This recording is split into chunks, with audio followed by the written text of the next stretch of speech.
والشهادة هو الرحمن الرحيم هو الله গরুর করছ ফারাম, সংসারে নাই আরাম, কি কারণে তুমি ভেবে দেখছ?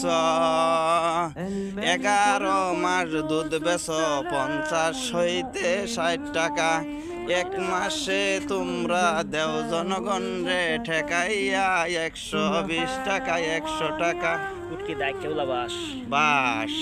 তালার কত বড় কুদরত, একই সময় সারা বিশ্বে ইফতার করে।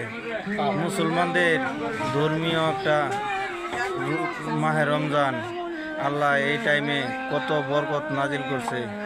ইফতারি অল্প ইফতারি, এই ইফতারি যদি রোজা ছাড়া খাওয়া হয় তাহলে পেটের মধ্যে গ্যাসে টুবুর টাবুর করে, আর এখন খাইলে আল্লাহ কিছুই হয় না। ঠিক আছে না? এটা আল্লাহ তাআলার নেয়ামত।